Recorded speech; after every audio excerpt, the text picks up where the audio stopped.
Right. So this has just been taking for ages to move everything in the wrong place.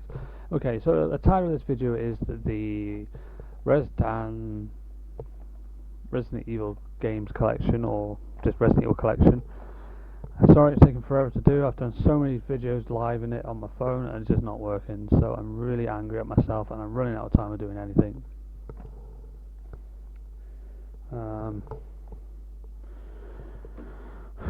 Promise I'm not going to get any time to do this, but at the moment it's just a rant video. I'm trying to get this bloody done. So skip. Anyway, starting off with the first game that was released. I don't have the original copy. That's on here with obviously the PlayStation 1 emulator. So basically, yeah, this is the original game. Biohazard itself, that's the original name before it came out to America, and it's all in Japanese, nice in colour. In the UK, for some reason, we had black and white. Don't ask me why. Now inside we've got the nice little cover showing the lab inside, and some Japanese writing obviously on the back explaining what the game is about. And obviously nicely inside, it's nice and shiny, so you probably can't see it on this camera, but it shows you different things. Right, talk about the stars members, nice beautiful colours, the game over screen, your health status and all that. There's information about Chris Redfield and so on. I mean, I like the way they actually got the game character input in this.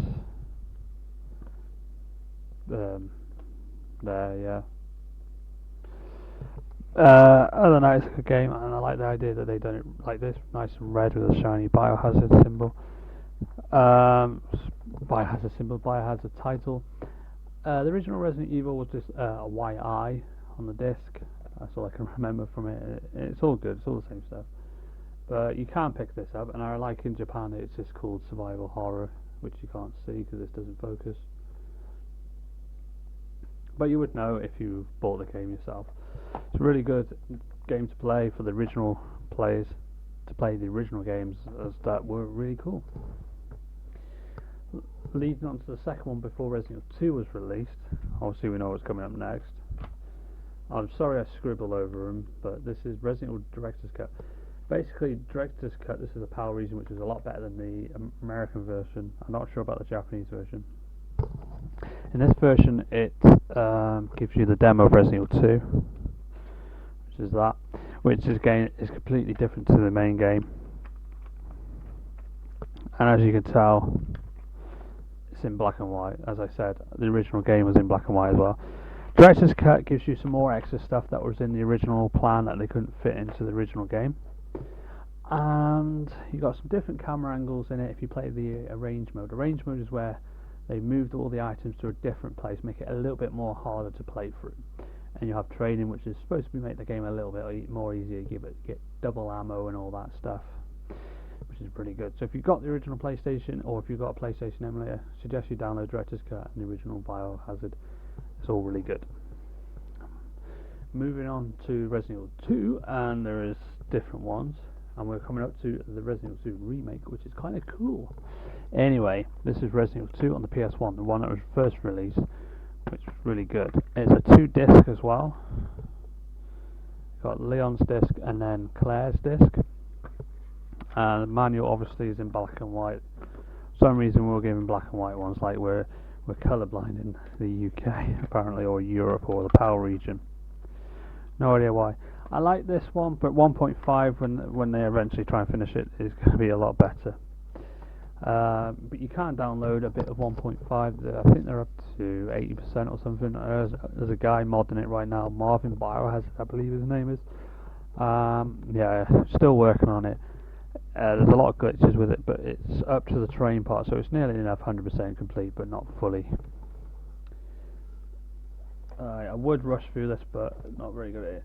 You got the GameCube edition, which impacts into one little small disc, everything on that, from the full Survivor, Hunks thing, and Tofu, and you get the both 4 scenarios of Leon A, Leon B, and Claire B, and Claire A. Book is the same, it's in black and white for the GameCube for some reason. The GameCube is much better because you get auto aim and you also get quick turn. which was the first time it was put in there. And also you get unlimited ammo cheat on all of them. The original game didn't have it unless you had the Nintendo 64 version, which in the Nintendo 64 version has infinite health cheat as well. On to the next one, which was the best and still is today, and I have three different versions of this. There's only two, as far as I know, three in really, but I've got the Biohazard 3 Last Escape, the Japanese import of it, which is near enough the same. It's just in Japanese, and obviously survival horror. Cases, the booklet is a lot different, and it's in colour.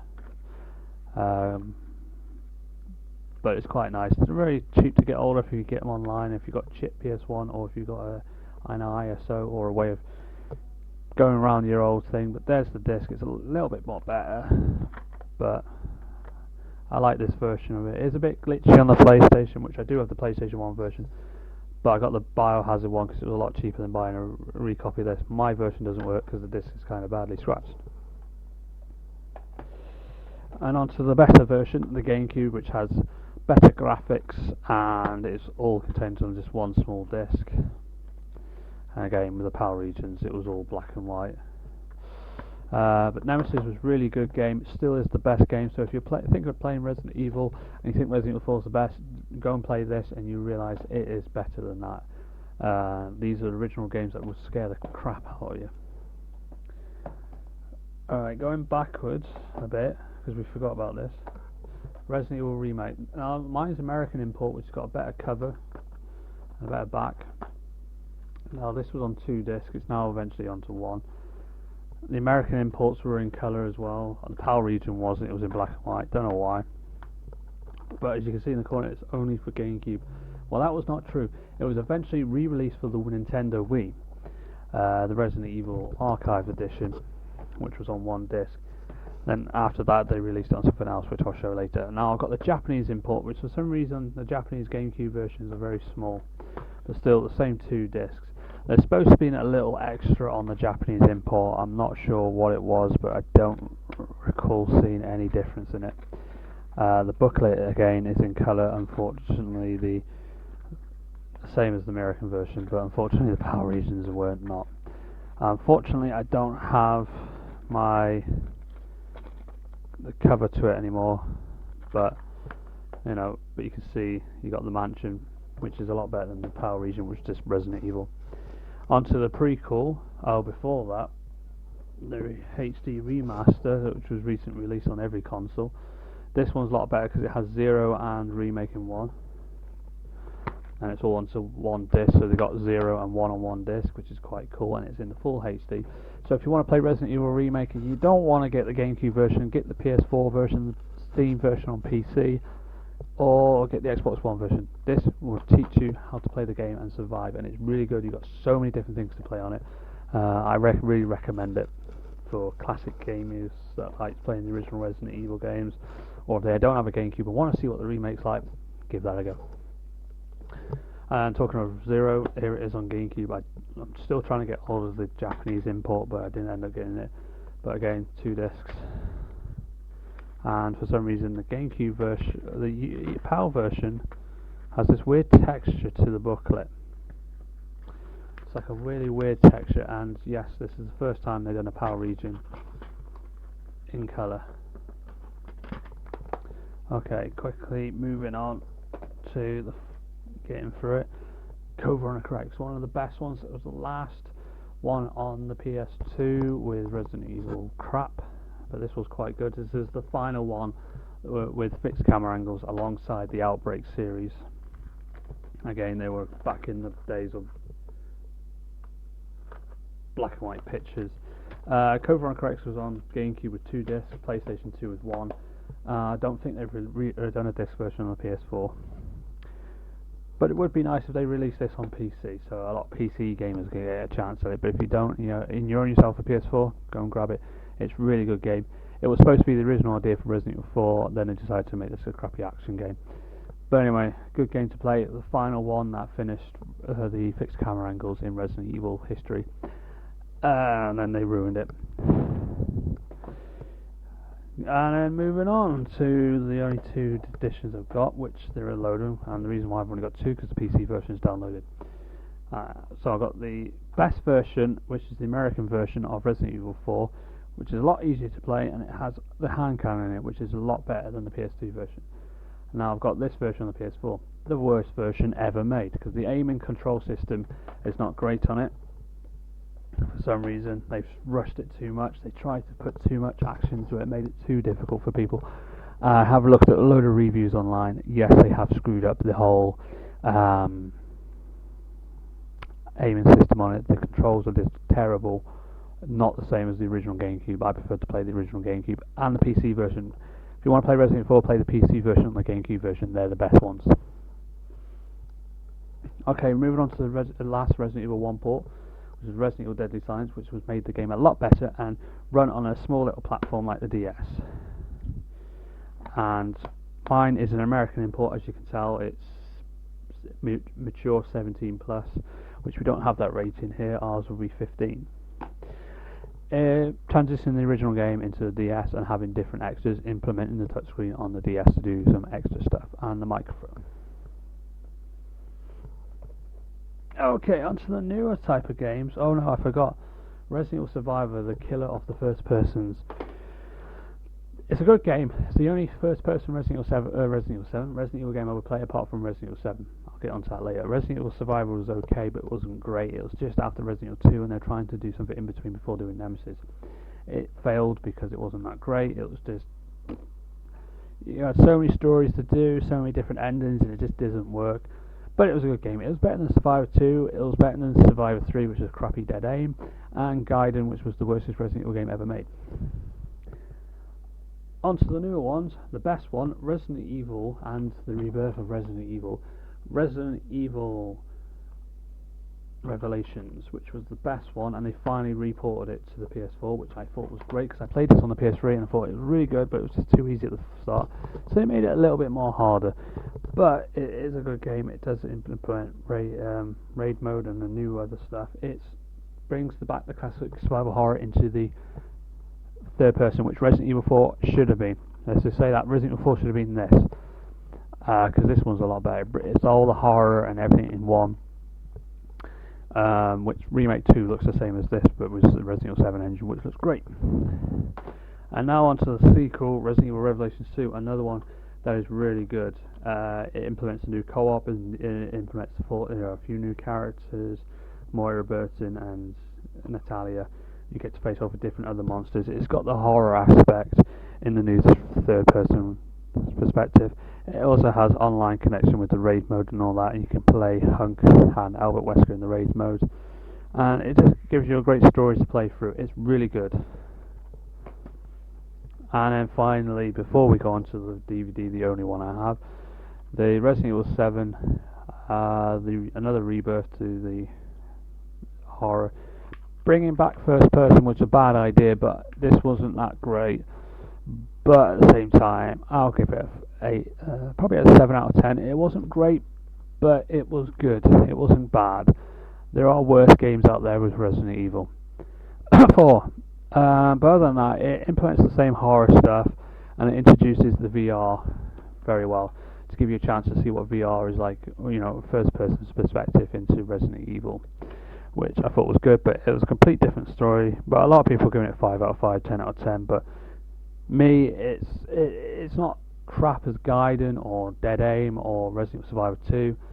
It's basically Capcom trying to